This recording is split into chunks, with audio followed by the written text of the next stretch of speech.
Keluaran pasal 37. Membuat tabut perjanjian.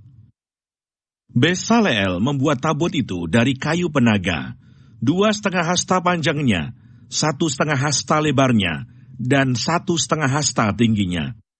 Disalutnyalah itu dengan emas murni, dari dalam dan dari luar, dan dibuatnyalah bingkai emas sekelilingnya. Dituangnyalah 4 gelang emas untuk tabut itu, pada keempat penjurunya, yaitu 2 gelang pada rusuknya yang satu, dan 2 gelang pada rusuknya yang kedua. Dibuatnyalah kayu pengusung dari kayu penaga, dan disalutnyalah itu dengan emas, dan dimasukannyalah kayu pengusung itu ke dalam gelang yang pada rusuk tabut itu, supaya tabut dapat diangkut.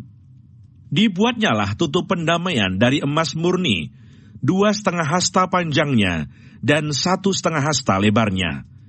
Dibuatnyalah 2 kerup dari emas tempaan dibuatnya itu, pada kedua ujung tutup pendamaian itu, 1 kerup pada ujung sebelah sini, dan 1 kerup pada ujung sebelah sana. Seiras dengan tutup pendamaian itu, dibuatnya kerup itu pada kedua ujungnya. Kerup-kerup itu mengembangkan kedua sayapnya ke atas. Sayap-sayapnya menudungi tutup pendamaian itu, dan mukanya menghadap kepada masing-masing. Kepada tutup pendamaian itulah, menghadap muka kerup-kerup itu. Membuat meja roti sajian. Dibuatnyalah meja itu dari kayu penaga, 2 hasta panjangnya, 1 hasta lebarnya, dan 1,5 hasta tingginya. Disalutnyalah itu dengan emas murni, dan dibuatnya bingkai emas sekelilingnya. Dibuatnyalah sekelilingnya jalur pinggir yang setapak tangan lebarnya, dan dibuatnya bingkai emas sekeliling jalur pinggirnya itu. Dituangnyalah untuk meja itu 4 gelang emas, dan dipasangnyalah gelang-gelang itu di keempat penjurunya, pada keempat kakinya.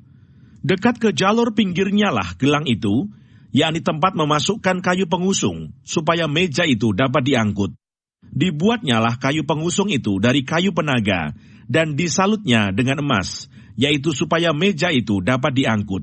Dan dibuatnyalah perkakas yang di atas meja itu, yakni pinggannya, cawannya, piala dan kendinya, yang dipakai untuk persembahan curahan, semuanya dari emas murni. Membuat kandil. Dibuatnyalah kandil itu dari emas murni, dari emas tempaan dibuatnya kandil itu, baik kakinya, baik batangnya, kelopaknya, dengan tombolnya dan kembangnya, dibuat seiras dengan kandil itu. Ada 6 cabang timbul dari sisinya, 3 cabang kandil itu dari sisi yang satu, dan 3 cabang dari sisi yang lain.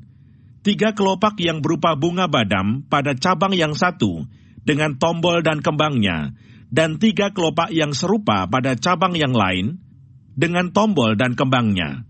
Demikian juga dibuat ke-6 cabang yang timbul dari kandil itu. Pada kandil itu sendiri, ada 4 kelopak berupa bunga badam, dengan tombolnya dan kembangnya. Juga ada 1 tombol di bawah sepasang cabang yang pertama, yang timbul dari kandil itu, dan 1 tombol di bawah yang kedua, dan 1 tombol di bawah yang ketiga. Demikianlah juga dibuat ke-6 cabang yang timbul dari situ. Tombol dan cabang itu timbul dari kandil itu, dan semuanya itu dibuat dari sepotong emas tempaan yang murni.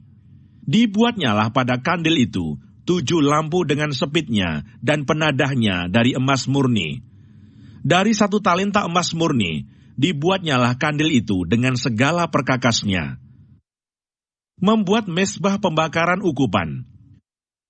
Dibuatnyalah mezbah pembakaran ukupan itu dari kayu penaga, 1 hasta panjangnya dan 1 hasta lebarnya, 4 persegi, tetapi 2 hasta tingginya.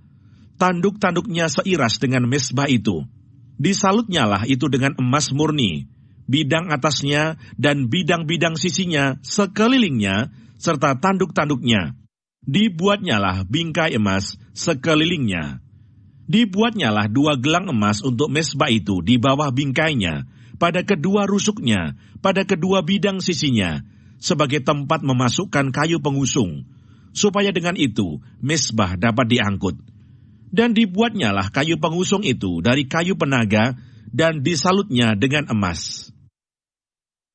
membuat minyak urapan dan ukupan dari wangi-wangian. Dan dibuatnyalah minyak urapan yang kudus itu dan ukupan murni dari wangi-wangian, seperti buatan seorang tukang campur rempah-rempah.